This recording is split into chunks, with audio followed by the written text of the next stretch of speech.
Right, we're now going to talk a little bit about the split strategy because that's what you're going to practice it at home. That's also what we're going to practice at next week in class time. So, as you can see up here, I've put three different sums. So we have a rather easy one, and then we have a slightly more complicated, and then we have a subtraction sum. So addition, addition, subtraction. Right, we're going to start out with the first one. So in this split sum, or split strategy, you are trying to split your sum into easier parts to work with. So you start out with, in this case, the largest numbers. You always organize them in the largest number so that it goes accordingly. So we would say that instead of just writing out what the answer is here, if we want to make it easier for ourselves, we write out 60. And then we take away 10 because there is 10 over here. Now we don't put the 7 and the 8 yet. We're going to do that next afterwards. Oh, this one is an addition, not a subtraction. Over here we then say add, and we take the largest number. So the largest number here is 8. We take 8, and then we add 7. When we do this, we may have made it easier for ourselves because now we can say 60 add 10, and it's much easier to work with. So 60 add 10, well, we know that that's going to be 70 because we know our 10 times table. And then we know that 8 add 7, well, that's nice and simple. And that makes 15. And then it's just 70 add 15. We could split this further into 70 add 10 add 5, but if we know the answer by now, then we just have to say, oh, well, then in this case, this must be 85. That's the answer. That is how you use the split strategy. Now, when you go up to the next one here, it becomes slightly more complicated because you have more numbers to work with. You have to remember to still organize them in the order of how big the numbers are. So we're going to do this a little bit differently so that you can be able to see this. But the idea is exactly the same. So we're going to write it up so that we have the hundreds first. So we're going to put these first. We're going to put 300. And then we're going to add 200. Now, those two added together, well, that gives us 500. Now, the next one is we also have to add the 10th. In the 10th, we have 9 and we have 3. So we now make 90 and we add 30. Those two added together, well, we know that if we go 10 up here, then we will have 100, and then we only have 20 left, so it would be 120. The last thing we add is then our ones. So here we have 7 and we have 6. So we say 7 add 6. Again, we know our numbers so well that we can just say 7.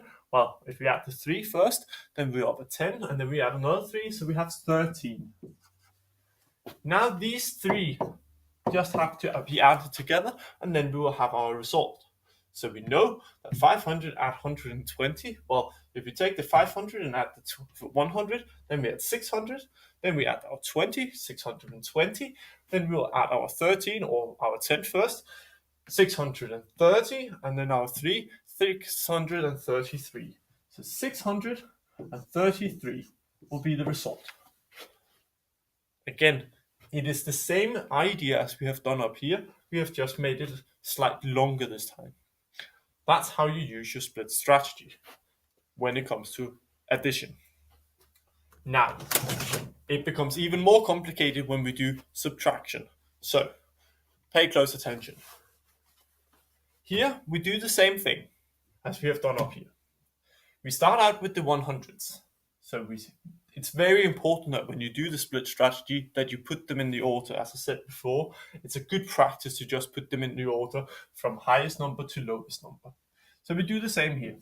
Put the hundreds first. So 400, take away 300. Now, we know that 400 take away 300 will give us 100. Now, further, we have to take away these two. However, now we run into a problem.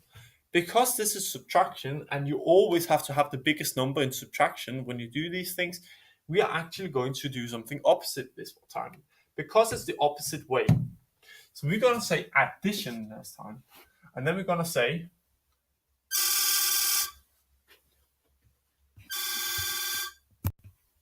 sorry for the short break here. It was a little bit wrong what I said here. So again, we continue our work.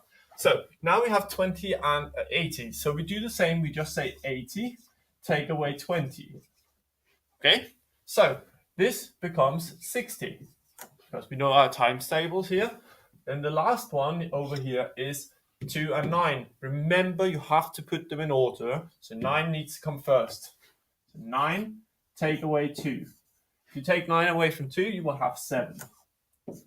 If this is the case, and you have done it here, then you have to just, normally you would add them up together, these 3, and then you will have the result. But that is only if this is straightforward.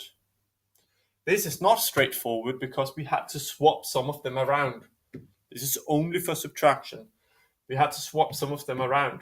So therefore, instead of saying addition, so instead of saying plus each time, we are now going to say take away again. Yes? So we take away 60 from 100. Well, that gives us 40. And then we take away 7. If we take away that, then we will be down at 33. And that's our result. This is how you use the split strategy. Now, I want you to, at home, to try your hardest to just try and practice these way of thinking and write them up like this. Okay? That is all for this week. See you next time.